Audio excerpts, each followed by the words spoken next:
Hello everyone, welcome back to the channel. We are going to be covering how to use OBS, best tips and other additional software you could use that can help make sure that your OBS is recording to the best possible capability. And I'm going to be going through every single option, scene, profile.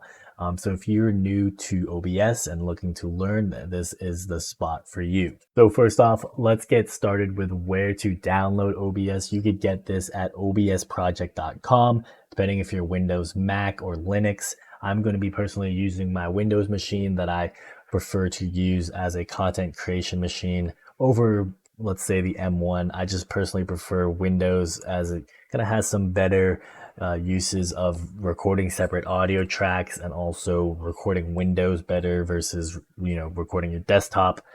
So for those of you still in the Apple versus Windows, just a little thing about if you're thinking about streaming or making content on OBS, I prefer Windows. So you simply just download it, install it. Once you go through the download process and upload it, you will get to the OBS screen, which will look a little similar to this. You might have different settings.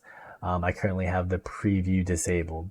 So off the top, the most important things you're going to have to learn to set up are both the profile scene collections and the scenes. So I'm going to go ahead and explain what a scene is. So in the scene, it's a collection of sources that you could put as a container. So in this particular one, when I want to record a screen, which is my Microsoft Edge window, you can see here, I'll have it as, I kind of put to the left, it matches the size, but it will record what is on and just that window. So then I have another one that is me and the camera, which I put on the corner. So it's easy for me to, once again, bring up any additional sources.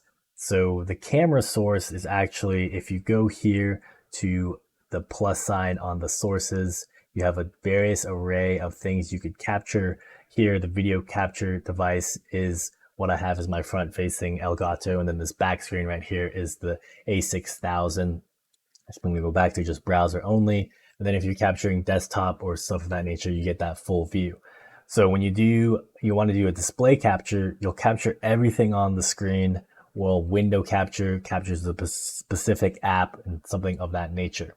So just to recap, sources it's like a hierarchy to contain, or actually scenes is a hierarchy to contain what's in your sources, and you can easily switch between what you want to record. So then with that said, let's go into the settings. So in the general settings, I'm just going to go through things that I think are important to edit and change. Obviously, one of the first ones is if you're going to stream, which one you want to connect to. They have Twitch, YouTube, Facebook Live, Restream even. So you simply just connect to your account or put in your APIs. Usually you can find the documents and resources for that. And I'll leave links below to each major one of how to get your API streaming key. It'll either be connecting to the account where you log in, or if they don't have that feature, it's a stream key. Like here with Facebook Live, it's that. The next thing we're going to take a look at is the output settings. So when you're streaming, depending on what your hardware devices are, if you have an NVIDIA, you could be able to record with H.264, their codec, which I prefer over the CPU, which is X.264. And then if you have AMD, you could also choose that as well. So my particular laptop has both, but since my graphics card is better on the NVIDIA, I always record with this. So depending on your stream settings, a lot of times most beginners, this video is sent towards beginners, you'll be fine starting off with CBR. And for most internet and CPU capable things, you'll probably be fine at just bumping this up to 6,000. That could get you that 720 look, and then everything else should be left the same. Now, when you're recording, you could do different settings based on how much quality you want. A lot of times, recording, you could bump up to 8,000 or above, and you get more HD and crisper images. But I recommend for streaming 6,000 and for recording 8,000. And again, make sure you choose the right encoder and the right rate control. Typically you get anywhere from 10,000 to 8,000. For audio, a lot of this stuff can also be left the same. Just 160 is what it defaults out to. And replay buffer, if you want to enable it, it allows you to kind of record something on a trailing second stop. Next, we'll cover audio. So for me personally, I like recording things in separate audio tracks. And again, I like using a software called Voicemeeter. I'll bring it up on the screen. I actually have my hardware outputted to Voicemeeter here with my microphone running from NVIDIA Broadcast. I'll also showcase that as well as, tips for your streams or for recording content. And then this particular Voicemeeter Potato has 3 separate audio tracks where you can see here I put Discord, Microsoft stuff here, Microsoft Teams here, Discord goes here. So you could separate, your music could be here if you wanted to and send it to this particular track. And then, your Discord could go here. You could adjust independently the volume and settings. So I think that's a cool thing to do. And depending on if you want this setup or not, you'll be changing each track to what it is to be. But if not, for most people who don't want to install that or buy that software, you would just do a microphone, which is what your computer says it is. So you should be able to set all of this up depending on what it is. And then one thing that I find useful for Windows only, unless they changed it on Mac recently, is it's easier to capture desktop audio by just selecting, the same thing that your Windows computer is set up to. But a lot of times I just personally prefer using Voicemeeter and just setting everything as a mic so I could see what audio is coming in.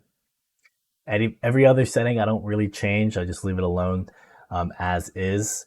And then the last thing I'll bring up is if you are on an NVIDIA, I highly recommend using NVIDIA Broadcast. I'll leave a link to that below and all the links in the description. But using noise removal, because you could cut out things like background fan noises and stuff of that nature, which should help in your recording. Next thing we're taking a look at here is the base canvas output scale and all the video settings. So I typically record in 1920 and 30 FPS, but depending on your hardware software, this is something you're going to have to test for yourself and your graphics card and stuff of that nature. You may want to bump down to 720 and see how that plays out. And then, for the most part, I think most YouTube videos, most content creators should probably record at 30 FPS. I think 60 FPS maybe if you're gaming. But most people are just fine with the 30 FPS, can save on some CPU processing time and stuff of that nature. So the hotkeys, I don't actually really use any hotkeys, but it's pretty straightforward of what it is. You just simply, it tells you what the hotkeys are, and then you put in a hotkey that you want. Not too much to add here. So one thing that is in the advanced that I do change is anytime I have a recording, I usually try to format the recording before I start.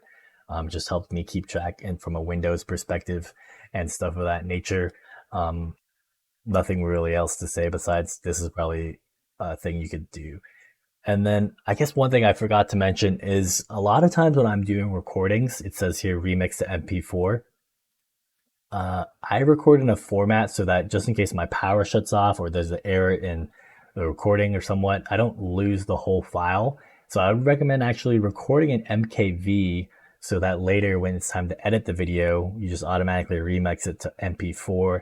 You don't lose anything and you're good to go. So that explains kind of the scenes, sources, and I reviewed the settings. Obviously, once you have everything set up, you can start streaming, start recording, and start practicing with everything you need to do. There is a feature here called Start Virtual Camera, but it basically allows you to, if you wanted to, whatever you have in your scene to be a virtual camera that you could use on Teams. So the last things of this video I want to cover is the profile and scene collection.